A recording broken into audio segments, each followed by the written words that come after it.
charge up, bringing you the vibe, the pride, the power. This is Charge. Hey, yo, Buffalo, you're gonna love this one, Sadna. Nah, I lived in a lab making this joint. Hours turned to days until it was perfect. Bill's Mafia in the house. It's the Queen City anthem, built on grit and grind. Buffalo style, yeah, one of a kind. Snow falling heavy, but the fire burns bright under them stadium lights. The Mafia ignites, we hold it down, loyal through the pain. Every snap, every hit, it's the charge we sustain. From the fans to the field, it's more than a game. It's a family, a legacy, remember the name. Charge up the field, let the crowd take flight. Buffalo's heart, shining so bright. Feel the energy under stadium lights. Bill's Mafia strong, it's the charge tonight. Yeah, we hold it down. In the 716. Let's go. From the tailgates lit to the thunderous sound, you can feel the passion when the Bills come around. It's a blue-collar love, built tough and true. From the heart of the city to the red, white, and blue, we bring that heat, even in the cold. With every drive, another story unfolds. It's Buffalo pride, yeah, the Mafia way. Under them lights, we making plays.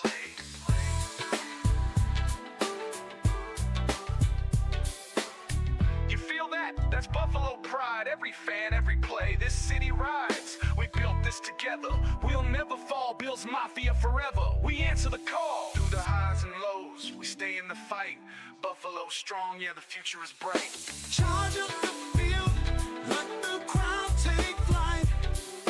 Buffalo's heart, shining so bright. Feel the energy under stadium lights. Bills Mafia strong, it's the charge tonight. Yeah, we hold it down. In the 716. Let's go. Let's go. Let's go. Let's go. From the tailgates lit to the thunderous sound, you can feel the passion when the Bills come around. It's a blue-collar love, built tough and true. From the heart of the city to the red, white, and blue, we bring that heat, even in the cold. With every drive, another story unfolds. It's Buffalo pride, yeah, the Mafia way. Under them lights, we making plays. You feel that? That's Buffalo pride. Every fan, every play, this city rides. We built this together. We'll never fall. Bills Mafia forever. We answer the call. Through the highs and lows, we stay in the fight. Buffalo strong, yeah, the future is bright. Charge up the field, let the crowd take flight. Buffalo's heart, shining so bright. Feel the energy under stadium lights. Bills Mafia strong, it's the charge tonight.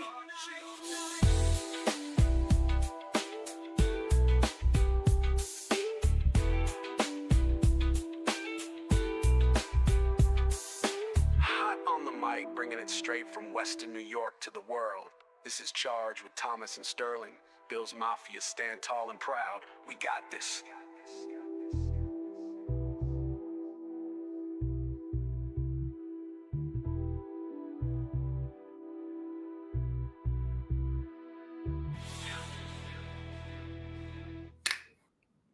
Bills Mafia, what is going on? Welcome to the next episode of Charge. I am glad you guys are here with us tonight. As you can see, it's just my face, which can be disappointing, but it's okay because I have a very, very special guest that I'm going to be bringing out in just a second. Want to welcome you guys back to another edition of this beautiful show that we have worked so valiant on. For all of you guys that have supported us so far, we do very much appreciate it. I know we came in the latter part of this season, and it was really just to kind of make sure we had all our ducks in a row, make sure everything was ready to go for you, and we do very much appreciate it. So if you aren't already, make sure you hit that subscribe button, rate, review, like, and share. It means the world to all of us here. My brother backstage, Sterling, who's on a boat somewhere in the middle of the water, and the rest of the team. So thank you so much for that. But without further ado, I want to welcome my dude, Bruce Nolan, everybody's favorite wacky guy. Am I really everyone's favorite wacky guy? Like, can we go as far as to say everyone's favorite? I feel like I'm a very niche favorite, like your grandmother's favorite wacky guy, or that philosophy professor that you have who we're not entirely sure doesn't sit alone in his underwear and eat grape nuts all day. That guy's favorite wacky guy. Dude, it's great to be here. I know. I'm so glad. It has been more than a hot minute since the last time we did anything together. So I am very, very stoked. And in fact, I actually I had messaged my brother because he knew that I had no idea what I was going to do this week. I was waiting with bated breath, but I told him, I was like, we have Bruce Nolan. He goes, heck yeah.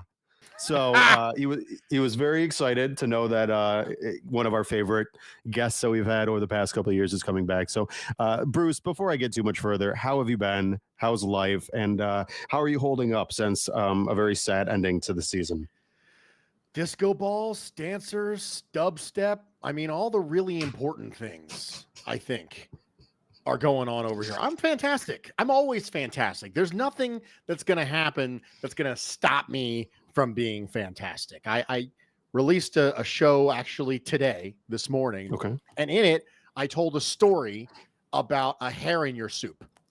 And I said, if you have a hair in your soup, you go out for a celebratory dinner and you get a hair in your soup, you have a decision to make about how significant the ripple effect, pun intended, is going to be on that hair. It can either ruin your soup, it can ruin your plate, it can ruin your meal, it can ruin your day, it can ruin your week, it can ruin your month.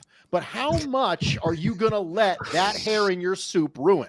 And for me, I'm not going to let it ruin very much. So the Buffalo Bills losing to the Kansas City Chiefs is like a hair in my soup. I don't like it. It's distasteful. It disappoints me. And it ruins something that was otherwise celebratory. But I'm not going to let it ruin anything more than the soup for me. Okay, that's fair. I totally understand that sentiment. Now let's kind of like we'll get into that. I mean, since we're right on that topic, a very, very big game, one that I think many people were hoping would be the outcome, and hopefully beyond that. You know, I think a lot of people kind of assumed that one way or the other that the Chiefs and the Bills would just finally meet, right? Like we knew every season they somehow, whatever way, they always play each other in the regular season, which is great. It's good for television. You get two of the best quarterbacks potentially have ever played the game. They get to play each other, and that's a lot of fun to watch. But you knew there was a date with destiny that was going to happen. The Bills seemed like the trajectory was there. The Chiefs somehow just kept limping their way past every opponent, no matter what was going to happen. They found their way into the AFC Championship.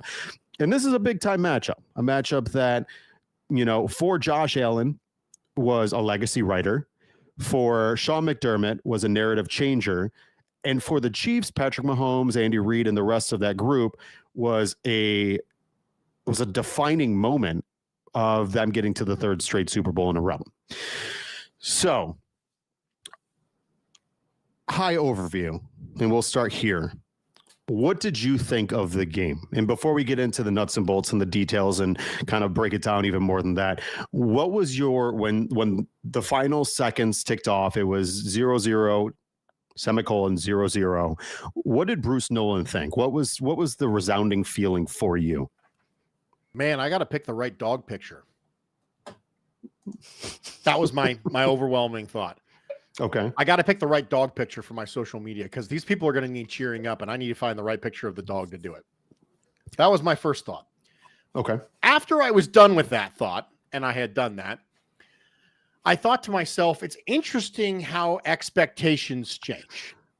At the beginning of this year, one of the conversations that was had amongst Bills Mafia was that it might be a retooling year for the Buffalo Bills.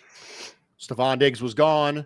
Micah Hyde was gone. Jordan Poyer was gone. Mitch Morse was gone. Tre'Davious White was gone. There was a significant amount of dead cap money, and you thought maybe this is a retooling year. In fact, ironically enough, in our season prediction show, my wife picked the Bills to not make the playoffs. That was how significant the retooling year was in terms of vibes around this team. But then all of a sudden, the second you get past the Ravens, is this the year? Is this the one? It wasn't the one.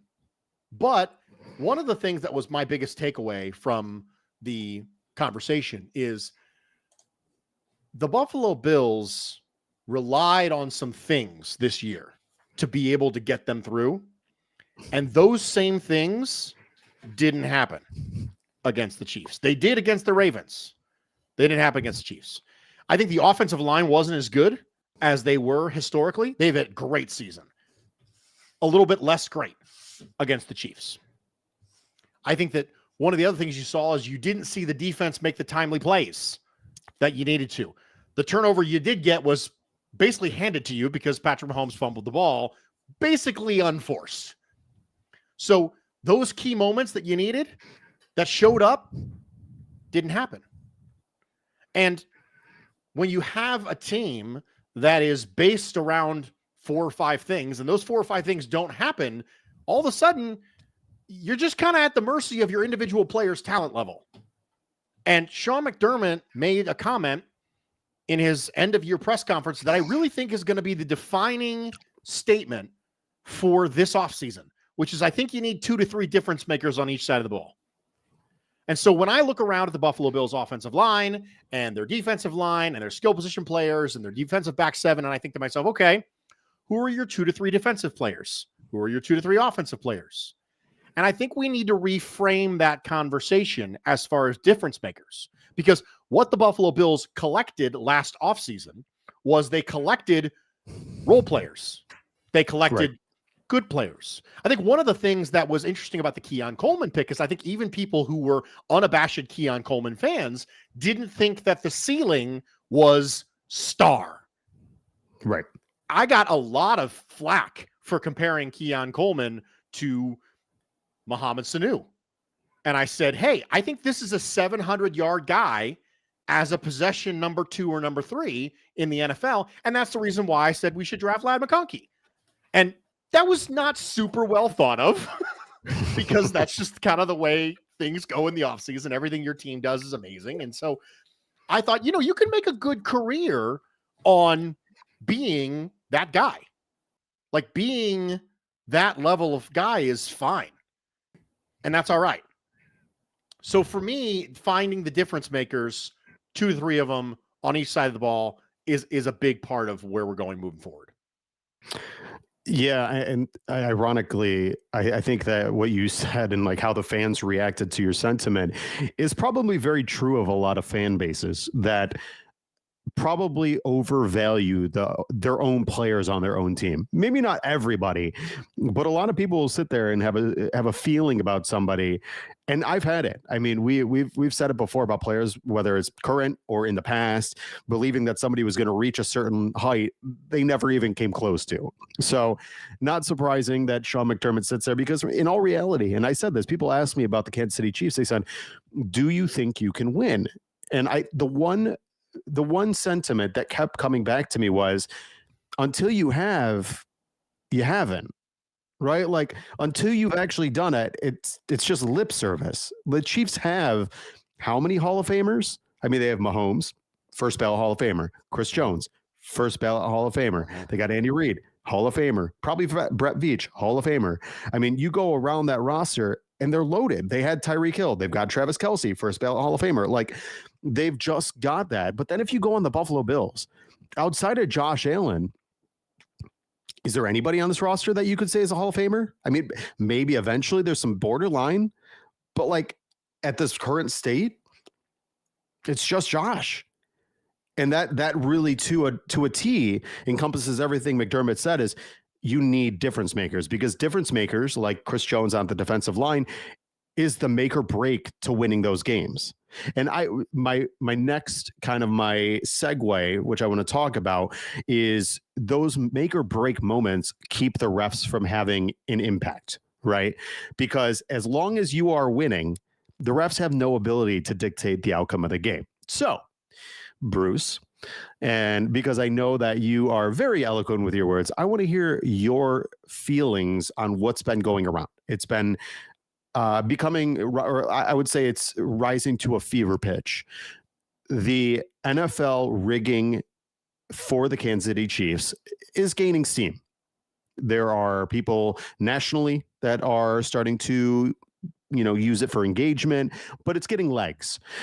Based off what you've seen, what you've heard, just, pie in the sky thought, what are your feelings on all of this? What is your I don't know how just, I'm getting too wordy here. What do you think? The thing about conspiracy theorists of that level, that the NFL is rigging game for the Chiefs, is that on one hand, we simultaneously believe that the NFL is a not just a corrupt organization, but an incredibly incompetent organization, right? That is full of morons who are also simultaneously secretively controlling the outcome of all these games with zero leaks for years. I don't buy it. And I don't buy it because it's simply a matter of, all right, so you're familiar with Occam's razor, right? The philosophical concept that says when faced with a litany of potential options, the simplest solution has the highest probability of being correct. Right. Hanlon's razor is a philosophical construct that says never attribute to malice that which can be adequately explained by stupidity. That's Hanlon's razor. Which is more likely?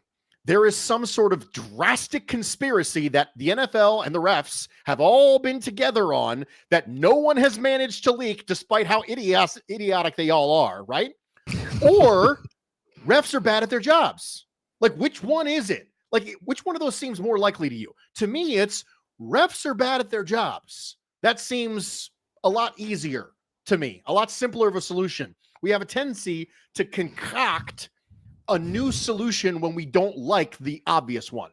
And the obvious one is they're bad. The less obvious one and the more complicated one is there is some drastic conspiracy around. Like, so how did the Chiefs win the Super Bowl before Taylor Swift was a Travis Kelce person? Like, what was the idea behind that? Like, I don't understand. Was there some Nick Foles conspiracy too? Like, how deep does the conspiracy go? Was Trent Dilfer in on it? What about Brad Johnson? Were they all in on it? Right? You're right. You know what? Aaron Rodgers is probably so popular in the NFL building that they definitely wanted him to win one too. Like, I don't understand how deep this goes exactly. Tom Brady and Roger Goodell are not buddies. Do you really think that Roger Goodell was involved in fixing Tom Brady to win it too? Or is it just the Chiefs? Like, where does it stop? Where does it start? I'm sorry.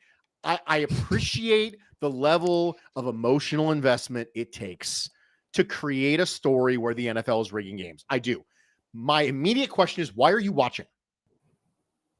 If the NFL is rigging games, just stop watching. Right? That'll show them. Right. Just stop watching. Or watch it like it's WWE. Just consume it like it's professional wrestling then, if that's the case.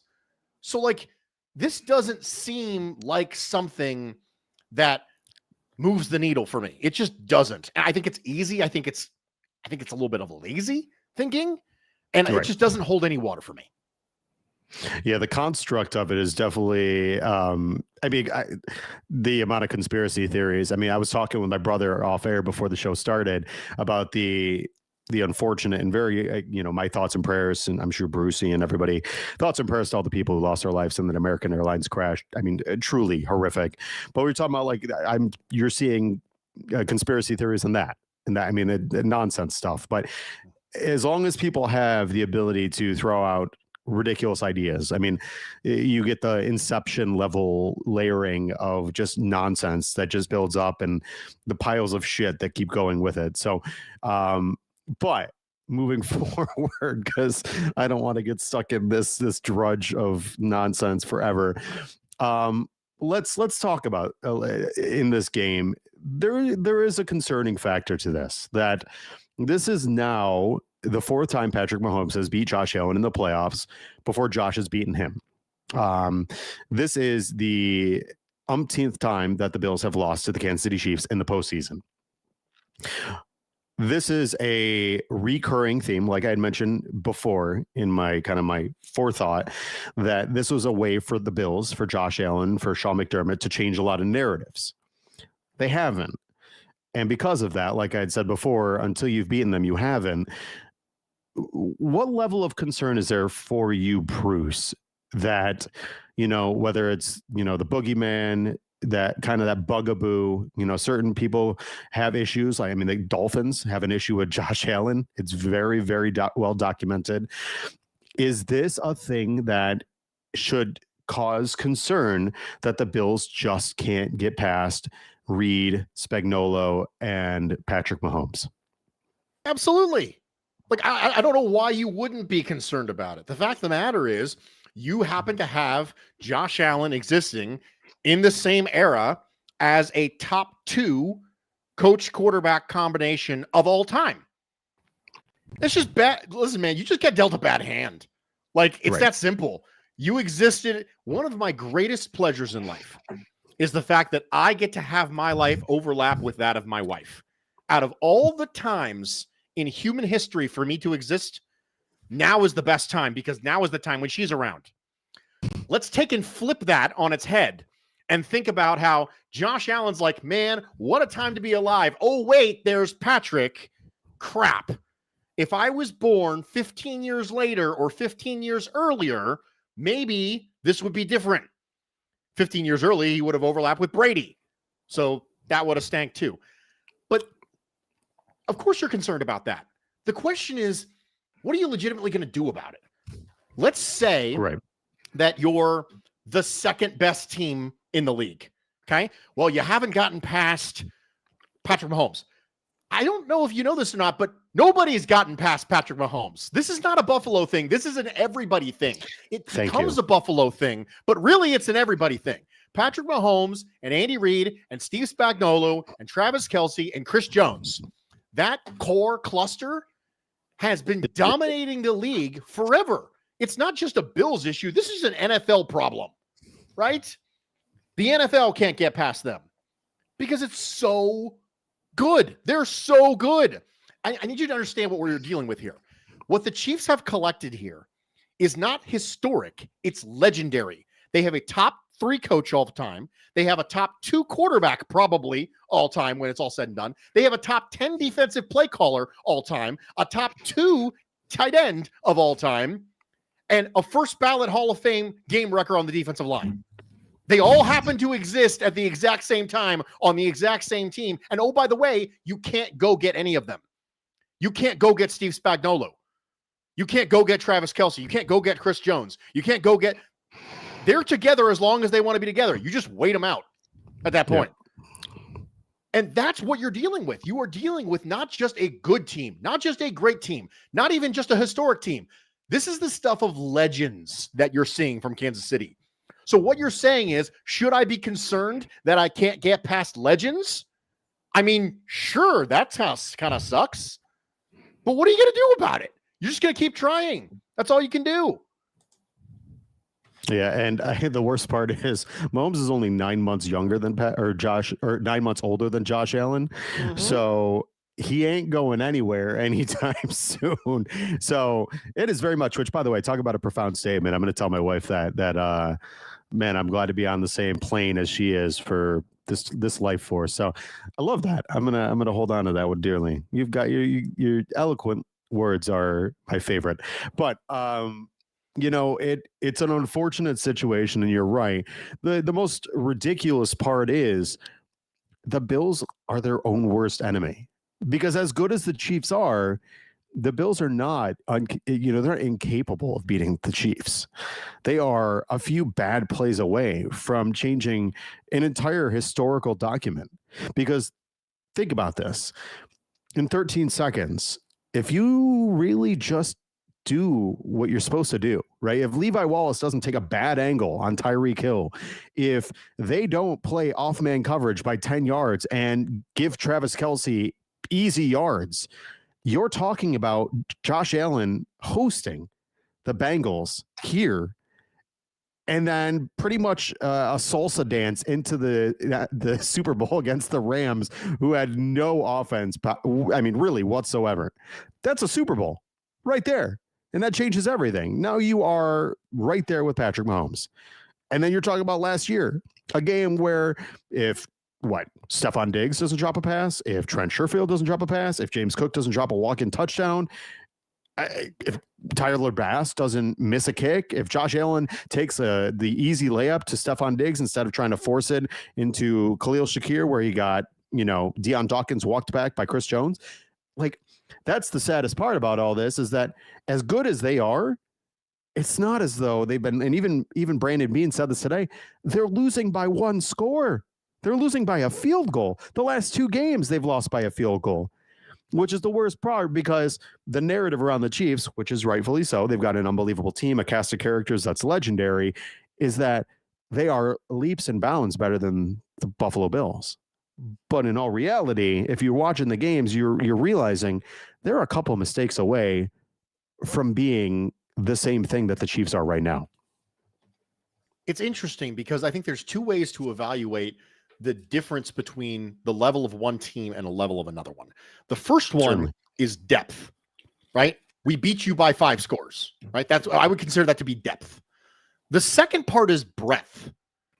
So I think what you're dealing with when it comes to the Kansas City Chiefs and the Buffalo Bills is not an observation of the depth of difference between the 2 teams. It is an observation of the breadth of difference between the 2 teams. So yes, if I beat you 6 times in a row by 3, or if I beat you once in a row by 21, it might look similar to people. And I think it's what you're seeing. And so even though you're right, even though it's 1 score here, 1 score there, it's 1 score every single time. And if it was 2-2, then that would be okay. But it's not. It's 4-0. And so Right. for them, they're looking at Kansas City and Buffalo in comparison, and they're saying the breadth of difference is so significant that eventually, listen, if you beat the same team by 3 points every single time for 8 years, then what am I supposed to take away from that? Aside from you're just a lot better, right? Now it's only 3 points, but it's so many times that the sample size is catching up with you. I think that's what people are doing. And so they might be conflating depth and breadth, but eventually when it happens this much and specific must-have moments like the playoffs, that's how this narrative forms. And quite frankly, there's nothing I can say about it. You just shrug your shoulders and go, dude, you know what? Hey, tip of the cap to you. I don't talk trash to Kansas City Chiefs fans.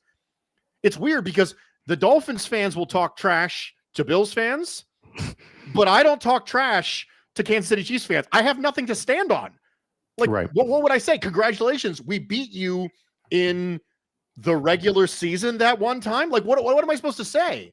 It's like the Ravens. The Chiefs are to the Bills what the Bills are to the Ravens. Yeah, you can beat us in the regular season, but you don't get past us in the playoffs. What does it matter?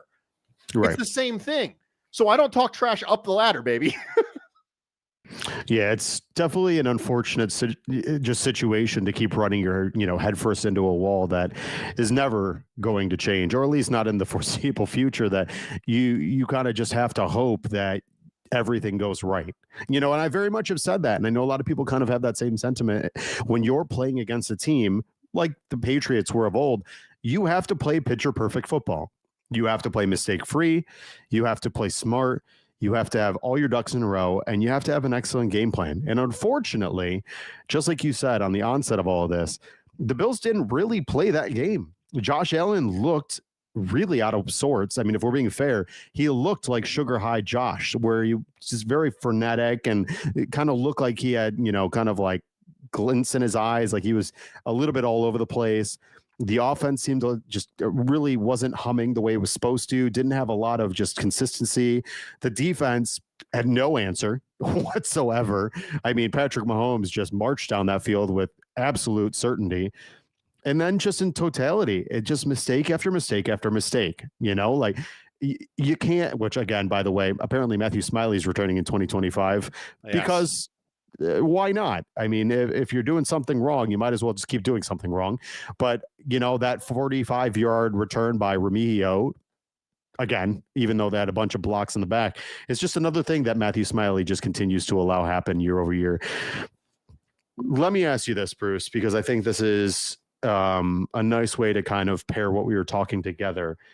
In terms of what's going to happen moving forward into next year, it's the 9th year. And I can't even believe I'm saying that. The 9th year of Sean McDermott and Brandon Beane, how we've gotten this far, how we've been under their auspice for this long is bananas. I can't believe that we've been here this long, that Josh Allen's been here in Buffalo for this long.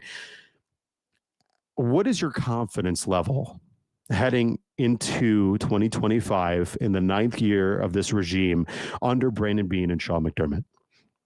My confidence level in what exactly? In their ability with the current state of the Bills to continue not only to get what's right, but to potentially get them over the proverbial hump. Be as good as you can for as long as you can and hope you get lucky. So that's my strategy. So my strategy and general philosophy when it comes to the Buffalo Bills general philosophy, can't see me, I'm doing a salute, is that you should just try and be a Super Bowl contender for as many years as possible and hope the ball falls your way. And so I think the Bills were a Super Bowl contender this year. I think they're a Super Bowl contender next year. I think they were a Super Bowl contender the year before that.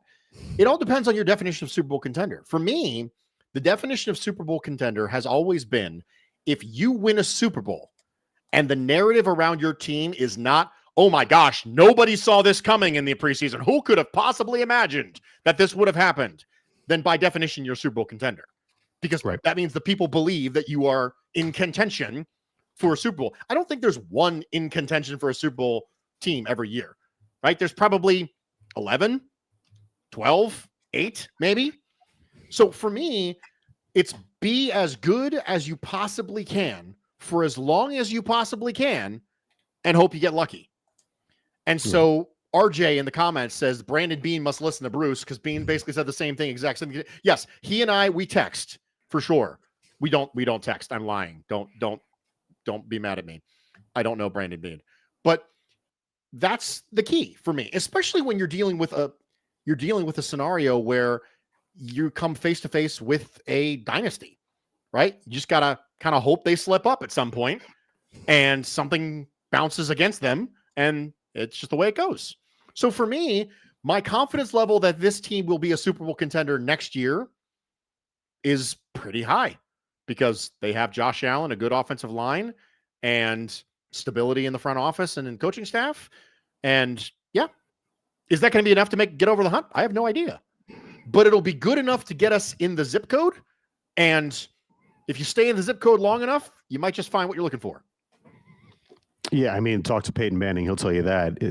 It's not always pretty, but, you keep putting your foot in the door. Eventually, you're going to bust through that. I think that in the situation we're in, like we've talked about, I think the Bills, and so we were talking about this earlier, I had said that I thought the Bills are in a pretty good spot right now. And I kind of got some pushback. And the feeling was, how could they be in a good spot? They just lost and they're not beating the Chiefs. And I said, if you look at a lot of teams right now, they have to kind of revamp. I mean, the Baltimore Ravens literally might have to blow it up. They've got 17 major free agents walking out the door. Their cap is in all disarray. And they got to somehow continue to be as good, if not better, because what they did this past year didn't work. So now they've got to basically take Eric DeCosta and rethink the unimaginable and get past Buffalo or the Bengals or the Chiefs or whomever might be standing in their way. Whereas the Bills, I think they've got a bunch of core building blocks. Do they need to add those high-end pieces like you had mentioned, Bruce? Certainly. But when you've got Josh Allen, you've got 10 picks, you've got a healthy cap situation, and likely more cap than you had last year with a bunch of dead cap falling off, and a bunch of young guys kind of, I would say, coming into their own. Guys like Shakir, you expect Kincaid and Coleman to have a better role next year. Guys like Dwayne Carter having more of an impact in his second season. I think the Bills are in a good situation, and with that, there's a lot of things that the Bills can do to elevate a roster that was 13-4. It should have been 14-3, obviously, with that throwaway game against the Patriots. But they've got a lot of things that they can do. Now, the question is, do they swing for the fence? Brandon Beane said today that he doesn't expect them to be big spenders. And I told people, don't listen to what Brandon Beane says. Don't listen to what they say in those year-end pressers. Just like don't listen to what they say in those pre-draft pressers, because a lot of what they say is nothing. They give you a lot of PR speak, a lot of coach speak. It's a lot of mumbo jumbo just to get him through that and out the other side. He'll give you some stuff to chew on, but he's not going to give you a lot. And when he says they're not going to be big spenders, he said that same thing, and then they went and spent a shit ton of money on Von Miller. So what I fully anticipate is Brandon Beane finding what he needs to make this team successful, and if a opportunity to bring in a impactful player arises, he's going to do so. That being said, Bruce, what do you think? What are your main priorities this offseason to get you into a place where not only you feel comfortable, but maybe can elevate you past the Chiefs? What are some things that you're looking at this roster and saying, we need to improve this, we need to improve that, we need to bring in a elite level player to take us over the ledge? I wish I wasn't talking about the defensive line again, because it feels like I'm always talking about the defensive line. But Right. Here we are again. And it's very interesting. I think the way that Brandon Beane navigates, I don't want to be over dramatic, but the way that Brandon Beane navigates the defensive line personnel on this team, I think can swing whether or not the Buffalo Bills can get there versus whether or not they can. Because what you have is you have some players who are younger and homegrown in Ed Oliver and Gregory Rousseau, one of whom has already been paid. And the year after he got paid, he played really, really well up until the playoffs and disappeared against Kansas City. And then this past year, he had kind of a slow start and then sort of came on there at the end. But then Gregory Rousseau didn't really show up the way you wanted him to against Kansas City. So you're like, okay, what do you really do here? Because Daquan Jones is one of those players that was absolutely lights out for years with the Buffalo Bills and wasn't quite the same player this past year. And then Von Miller, I don't anticipate will be back because the financial ramifications of cutting him are actually much better because he signed the new deal last season and essentially bet on himself. And so you think to yourself, okay, do you give Gregory Rousseau $20 million? Because Brandon Beane's done it before. He did it with Spencer Brown. He did it with Ed Oliver. Both those contracts, when they were signed, were, this is kind of a projection here. And Spencer Brown, 100% slam dunk, lived up to it this year. Because he had a promising rookie year. He had a less promising second year, right? Which did not go great. And then the third year, you're like, all right, okay, I see you here all of a sudden. So for me, it's a matter of, are they going to bet on trajectory? I think they are. I think Gregory Rousseau is going to get a bag, and you're just going to kind of hope that he becomes like a dude, like a real dude, because he's a good player now, but he's not that guy right now. Yeah. Okay, this is spoiler alert. There are 3 levels of dude. We're going to talk about this on the pod next week. So just so you know, this is a spoiler alert, a preview for the pod. There are 3 levels of dude: a dude, the dude, and that dude. Right? So you can be a dude, you can be the dude, or you can be that dude. Those are the 3 levels of players. And that's what we're talking about with Sean McDermott. When he says you need different makers, he means you need 2 or 3 that dude. Yeah. So if Gregory Rousseau is a dude right now, are they going to bank on him elevating his game to that dude? And I think that's a big decision on the defensive line. And I would not be shocked if you ended up with Gregory Rousseau signing a contract that we all go, I mean, okay, I hope he elevates. That's what I think is going to happen on the defensive line. But yeah, I'm interested in headhunting. So that's a big part of it, is defensive line. I think you need secondary help. I do. I don't think DeMar Hamlin will be back. I'd be surprised if he was back on a meaningful contract. God willing, I hope he is not back. So I'd be surprised. And Kaiir Elam, pretty clearly not the answer at CB2. And there's a contract expiring. And then Benford had 2 concussions. So you need defensive back help. Now, you drafted Cole Bishop. I am assuming he's going to get every opportunity to have one of those starting safety roles. But you need bodies and you need dudes in the back 7. So that's the second part. The third part is,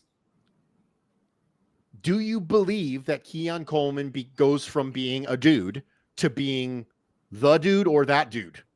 Because, as I mentioned before, I wasn't super high on his ceiling. I thought best case scenario, you end up with a power slot, a possession number 2, a guy who's catching technique and yards after catch. You can make a good long career based on that. But that's not that dude, right? That's not that dude at all. So if you believe that he's going to become that dude, then you might not think wide receiver's a need. I still do, because I thought it was a need last year, and that's the way it goes. I mean, I went on Joe Marino's Locked On Bills immediately after the draft and said I would have drafted Ladd McConkey. Now, that one's looking like an absolutely stellar take. My Kincaid takes, don't go and look at my Kincaid takes because they haven't aged nearly as well. But my Ladd McConkey takes have aged splendidly. So I think those are your 3 areas you're looking at. I think you're looking at defensive line. I think you're looking at the back 7. I think you're looking at wide receiver. Do you think they make a splash play? I know a lot of names that have been going around, like guys like Max Crosby or guys like DK Metcalf. Do I think they're going to? Do you think there's a chance that Brandon Beane, knowing, especially with Sean McDermott's comment, knowing that, again, he has fallen short, that he says maybe it's time to bring in that dude? I mean, you never say never with Beane. I mean, this is the guy who swung the trade for Stephon Diggs. This is the guy who signed Von Miller. All of a sudden, we were going along going, man, I need pass rusher help. Ian Rappaport just shows Von Miller to Buffalo. And you're like, wait, what? Okay. I mean, all right. And that was going really well before he got hurt. Like the first couple of games that season, it was like, oh my gosh, Von Miller's still got a lot of juice. And that's just the way it happened. So for me, it's could they? Sure. Will they? I don't know. I always bet on the field, right? If you have one guy versus the field, I always bet on the field because just the odds are always in your favor. And in this case, the field is they don't do it. So if you had to put money on it, right? I don't. My gambling bank account has $1.50 in it, and I bet a dime at a time. That's the way it works. I'm a big, big high roller when it comes to gambling. So for me, I'm always going to bet on the field and say no. Okay, that's fair. I definitely think there are some guys that are intriguing. I like the Max Crosby. I mean, I've said many times, I think if you're going to do it, swing for the fences. A guy like Myles Garrett would be the game changer. That would be the type of guy that dramatically changes the trajectory of the Buffalo Bills. I mean, that is like literally having a Josh Allen on the defense. But the reality to actually land him and the prohibitive cost to actually getting him with all the draft picks, I throwing a wet blanket on a really exciting idea is probably more, the temperature I'm looking at. Now I want to move on to a conversation that I feel like we've had before, but I feel like it's evolved. Sean McDermott is a guy that I personally have met with my wife and my son. I am very fond of. I think he is not only a tremendous coach, but a even better human being. The person I met was everything and more that you would expect from a guy that, leads with his Christianity, is a guy that seems to be, I wouldn't say a player's coach, but a coach that people love to play for, a guy that has an endearing personality, a guy that definitely seems that his family is the most important thing to him, as including his faith. I've been very, very much the banner waver, the guy that'll go to bat for Sean McDermott any given time. And I still do.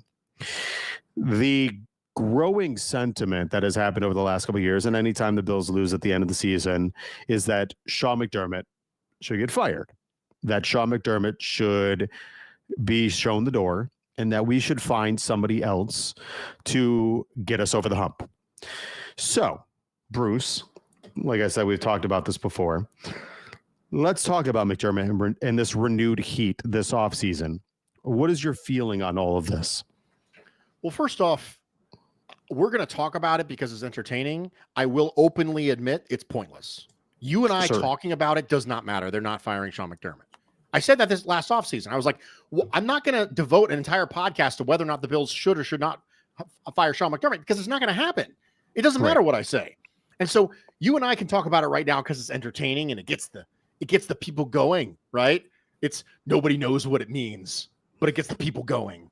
And so for me, it's one of those scenarios where I'm not as high on Sean McDermott as you are, But the problem I have is that we're not allowed to be okay with something. So my overwhelming temperature on Sean McDermott over the last couple of years has been that Sean McDermott is a fine coach. He's a fine coach, right? I think he's probably 12th in the NFL, in my opinion, maybe 8th. I can make an argument for 9th or 13th, or just somewhere in that neighborhood for me, right? That's a good, solid, he's a fine coach, right? I have some good things. I have some bad things. I have some things I think he does really well. I have some things he doesn't do as well. And so for me, when I look at Sean McDermott, my overwhelming discussion is that he is fine. And if your biggest flaw as a head coach is that you can't get past the Chiefs, then everybody deserves to be fired. This goes back to our conversation before. If your standard is they can't beat the Chiefs, fire everyone. Across the entire league, fire everyone. Right. Fire every single coach ever. Because none of them can get past the Chiefs. That's why they're back-to-back champions.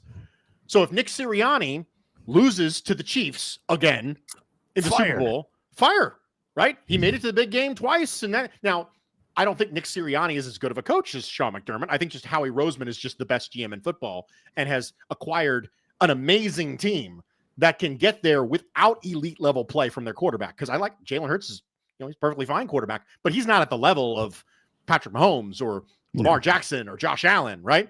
But they can get there anyway because the team is so freaking good, right? The Eagles have probably the most talented roster in football. They don't have the high level that the Chiefs do at the positions that they do, right? They don't have the high level quarterback. They don't have the high level offensive play caller that reaches the levels of that.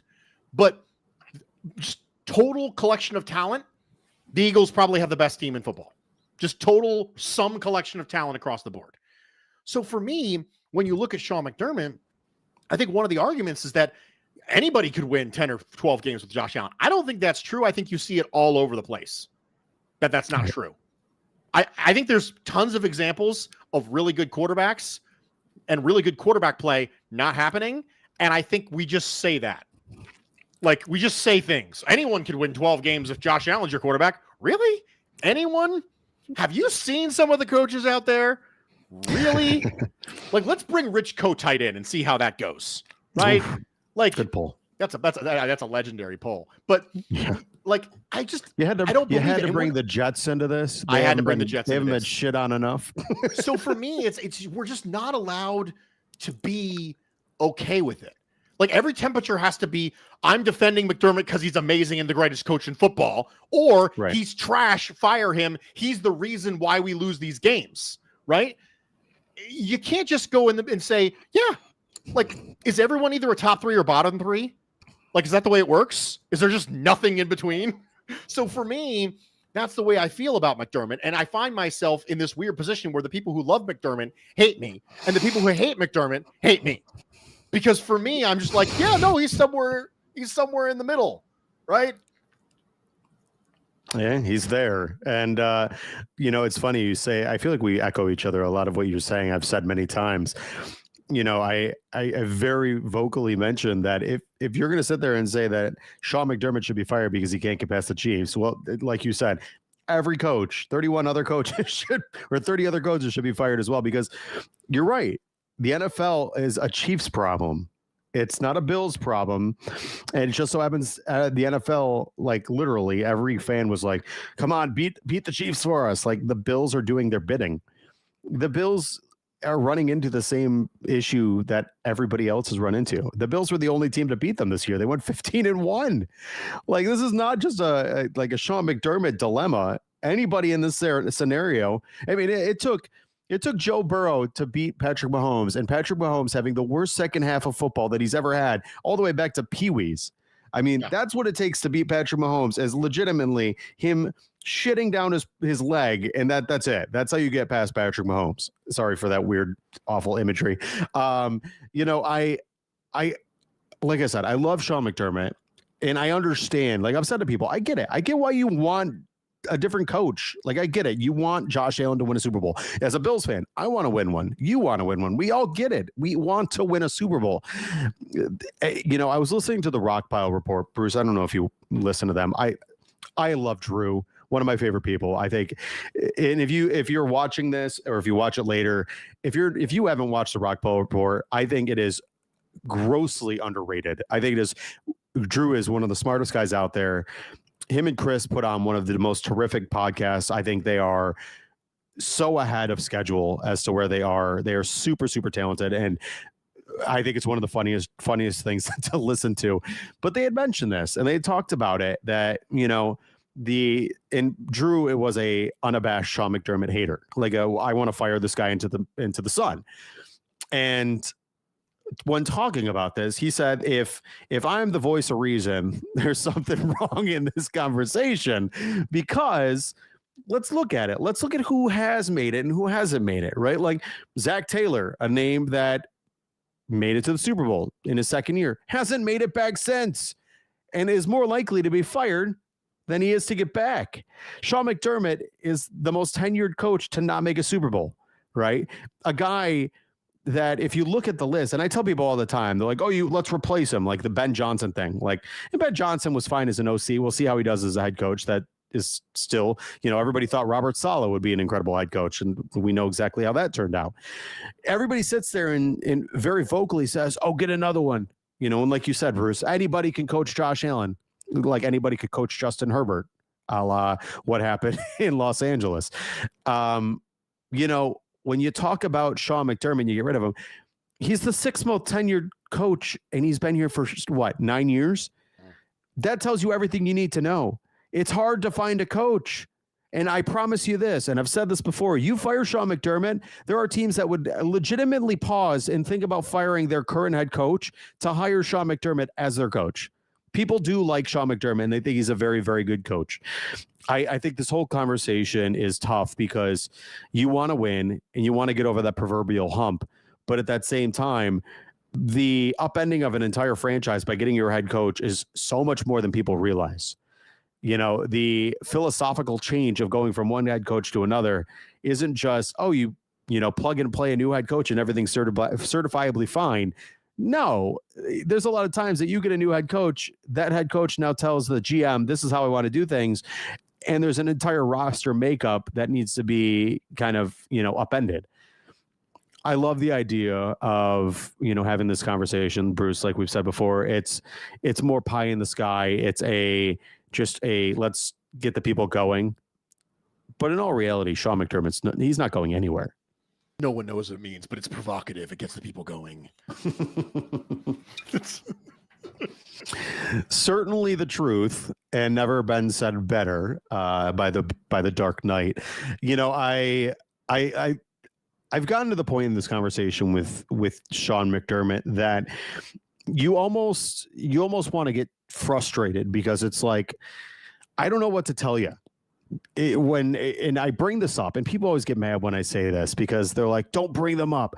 But if you know anything about the Buffalo sports landscape, the Buffalo Bills, moneymaker, consistency personified, one of the best franchises in pro football. Brandon Beane has literally made them a calling card of how to do things, right? How to fix the cap and build a roster and become proverbial, division winners and Super Bowl contenders.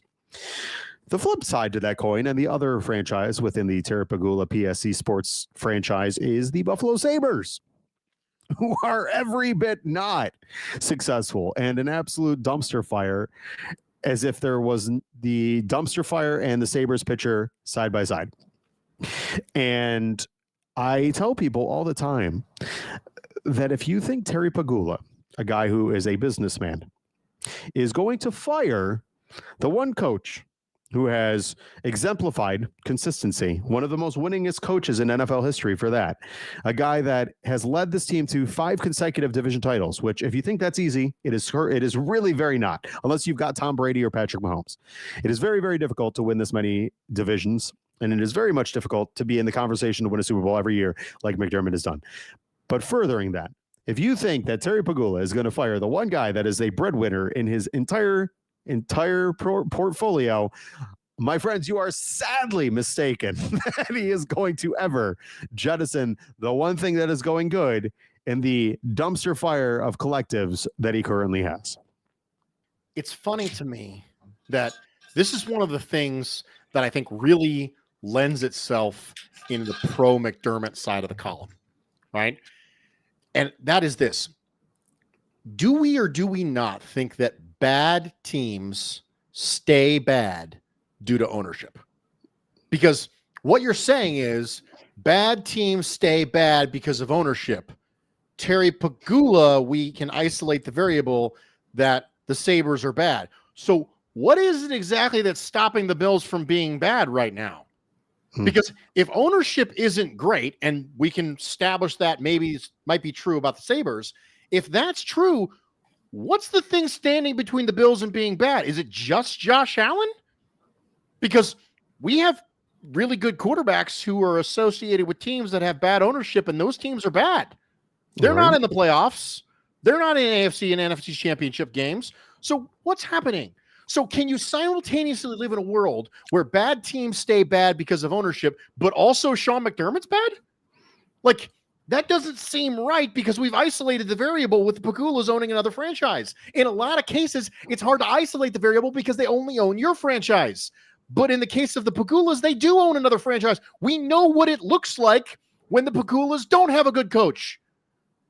So for me, it's even more in the corner of a pro McDermott side. Like, that's a significant mark. If you're taking marks on the pro McDermott and anti-McDermott side, and I've taken my marks on the anti-McDermott side, the pro McDermott side, I think, has a big check mark right there. And I don't think we talk about it basically at all.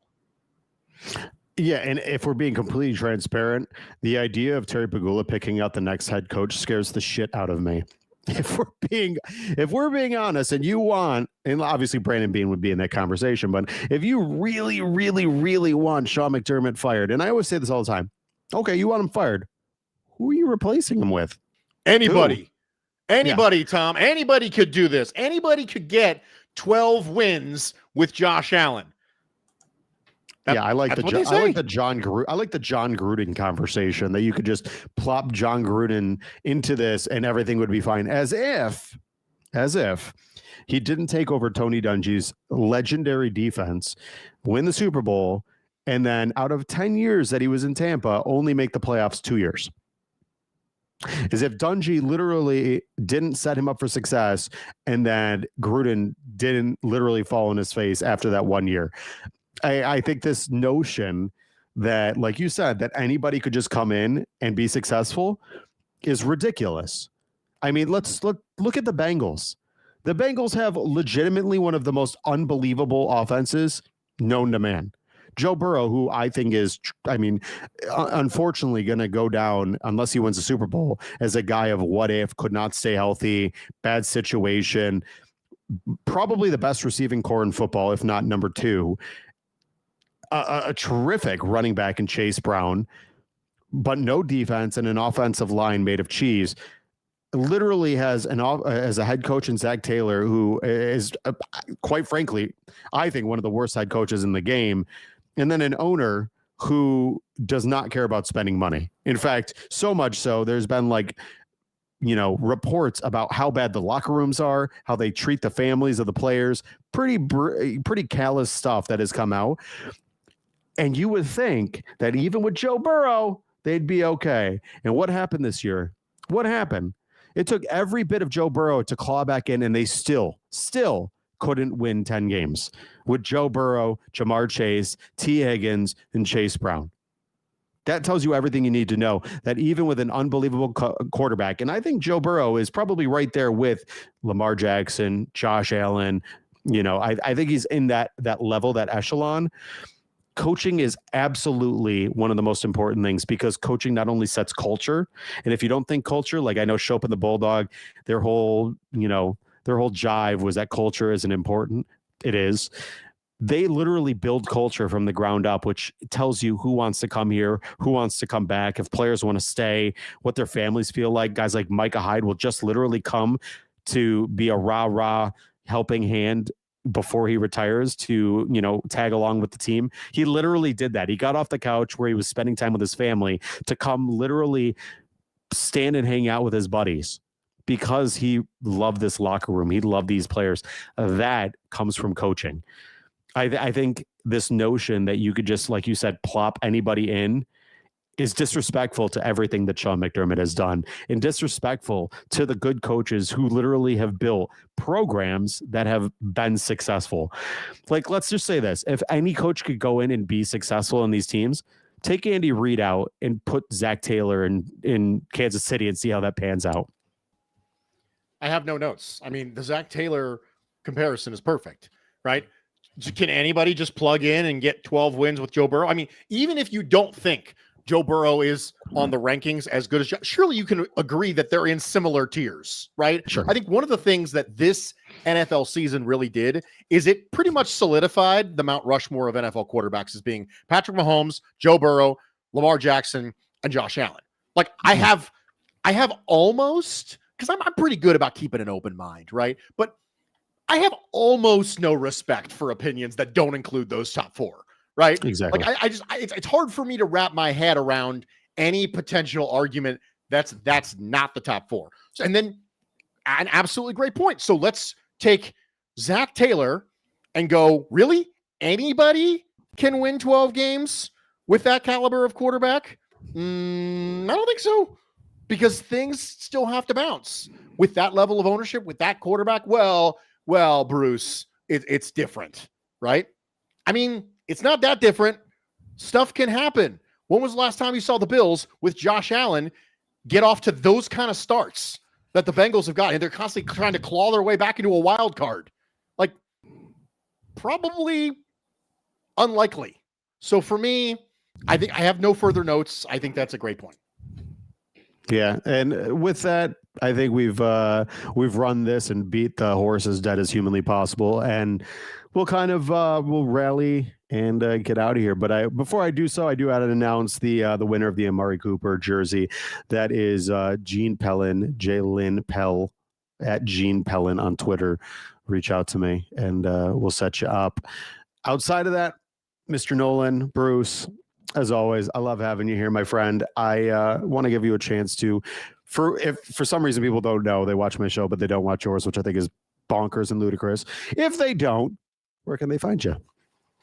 If for whatever reason you listen to the show and you thought to yourself, that dude definitely need more of that guy, then you can do so, right? At your own risk. I'd question your sanity, but you're welcome to do it. You can find me on socials at Bruce Exclusive, and my show, The Bruce Exclusive, drops every Thursday wherever you find your podcasts. Beautiful. Well, guys, make sure that you're following Bruce. He is one of the best at Bruce Exclusive on Twitter. Truly, I think one of the bright, shining voices in a sometimes dim and sad world. That being said, folks, this has been another episode of Charge. Next week, Sterling will be back, I think, if he gets back, I hope. I do appreciate you guys tuning in every single week. It means the world to all of us here.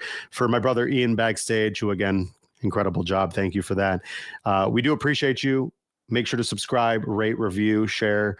Let everybody know about the show. It is the lifeblood for all of us content creators. And if you aren't already, follow me on Twitter at the Thomas DeLoss. You'll see a lot of my nonsense on there. And we'll be chugging along with, the Shrine Bowl, the pro, all the stuff coming up for the NFL draft, and really get you all the content delivered. So again, like I said, from all of us here, we appreciate you, and we will see you here next week, Charge Nation. Love you. Let's go, Buffalo. Hot on the mic, bringing it straight from Western New York to the world. This is Charge with Thomas and Sterling. Bills Mafia, stand tall and proud. We got this.